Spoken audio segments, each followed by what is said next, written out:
নমস্কার, রাধে রাধে। আজ আমরা জানব রাধা, শ্রীমতী রাধা নামের মানে কি। ভক্তি, প্রেম ও আধ্যাত্মিকতার আলোকে ভূমিকা। তোমাদের এই ভিডিওটি যদি এতটুকু ভালো লাগে তাহলে পাশে থাকা বেল আইকনটি প্রেস করবে ও সাবস্ক্রাইব ও লাইক কমেন্ট করবে এবং কোথা থেকে দেখছো তাহলে সেটাও জানাবে। চলো বেশি কথা না বাড়িয়ে মূল ভিডিওতে যাওয়া হয়। রাধা, শ্রীমতী রাধা শুধু একটি নাম নয়। বৈষ্ণব ধর্মে এই নামকে প্রেম, ভক্তি, করুণা এবং ঈশ্বর প্রেমের সর্বোচ্চ প্রতীক হিসেবে দেখা যায়। কোটি কোটি ভক্তের হৃদয়ে এই রাধা নামটি এমন একটি পবিত্র অনুভূতি জাগায় যা মানুষকে শ্রীকৃষ্ণের সান্নিধ্যের দিকে নিয়ে যায়। অনেক বৈষ্ণব আচার্য বললেন, কৃষ্ণকে পাওয়ার সবচেয়ে সহজ পথ হলো এই শ্রী রাধার না স্মরণ গ্রহণ করা।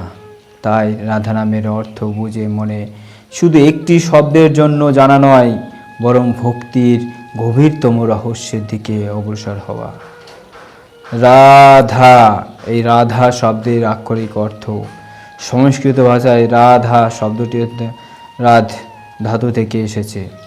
এর অর্থ হতে পারে আরাধনা করা, উপাসনা করা, সন্তুষ্ট করা, পরম সাফল্য লাভ করা, পূর্ণতা অর্জন করা।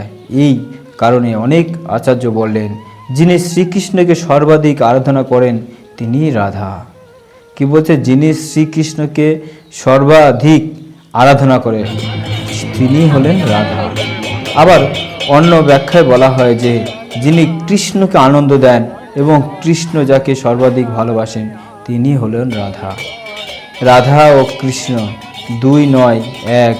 বৈষ্ণব দর্শনে রাধা ও কৃষ্ণকে আলাদা সত্তা হিসাবে দেখা দেয় হয় না। শ্রীকৃষ্ণ হলেন পরম সত্য, শ্রীমতী রাধারানী হলেন সেই পরম সত্যের প্রেম শক্তি বা লাহাদিনী শক্তি। যেমন সূর্য ও তার আলো আলাদা নয়, আগুন ও তার তাপ আলাদা নয়, তেমনি রাধা ও কৃষ্ণ অভিন্ন। এই কারণে ভক্তরা বলেন, রাধা ছাড়া কৃষ্ণ পূর্ণ নন, কৃষ্ণ ছাড়া রাধা পূর্ণ নন। কেন রাধা নাম এত মহান? একবার দেবর্ষি নারদ চিন্তা করলেন, ভগবানের অসংখ্য ভক্ত আছে, কিন্তু সবাই রাধার নামকে এত শ্রেষ্ঠ বলে কেন? তিনি বিভিন্ন লোক ও দেবতার কাছে গিয়ে এই প্রশ্ন করলেন। সবাই একই উত্তর দিলেন, রাধা প্রেমের তুলনা নেই। অবশেষে নারদ বুঝতে পারলেন, ভক্তির সর্বোচ্চ রূপই হলো রাধা প্রেম। কারণ রাধা কখনো নিচের সুখ চাননি, তিনি শুধু কৃষ্ণের সুখ চেয়েছেন। রাধা নাম ভক্তি সম্পর্ক। ভক্তি মানে শুধু পুজো নয়, ভক্তি মানে ভালোবাসা, আর ভক্তি মানে আত্মসমর্পণ, আর ভক্তি মানে নিজের অহংকার ত্যাগ করে ঈশ্বরকে হৃদয়ে স্থান দেওয়া। রাধারানী এই ভক্তির সর্বোচ্চ আদর্শ। তার জীবনের প্রতিটি মুহূর্তে কৃষ্ণময় ছিল। যিনি এবং তিনি যা দেখতেন, যা ভাবতেন, তা অনুভব করতেন, সব কিছুই কৃষ্ণকে উপলব্ধি করতেন। রাধার নাম জপের মাহাত্ম্য।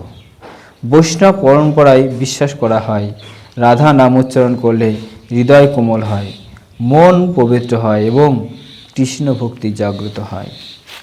অনেক সাধক এও বলেন, কৃষ্ণ নাম ভগবানের কাছে নিয়ে যায়, রাধা নাম ভগবানের হৃদয়ে নিয়ে যায়। এটি ভক্তিমূলক বিশ্বাস বা যা শতাব্দীর পর শতাব্দী ধরে ভক্ত সমাজের প্রচলিত। রাধার প্রেম কেন অন্যান্য? পৃথিবীর অধিকাংশ ভালোবাসার মধ্যে কোনো না কোনো প্রত্যাশাই থাকে, কিন্তু রাধা প্রেম সম্পূর্ণ নিঃস্বার্থ।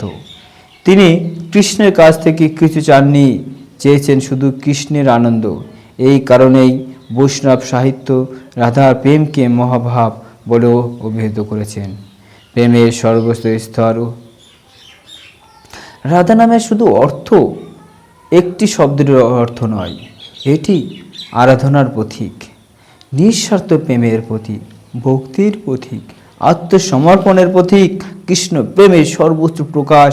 তাই ভক্তদের কাছে রাধা নাম শুধু উচ্চারণের বিষয়ে নয়, এটি হৃদয়ের অনুভূতি, আত্মার আশ্রয় এবং প্রেমের চিরন্তন আহ্বান। জয় শ্রী রাধে।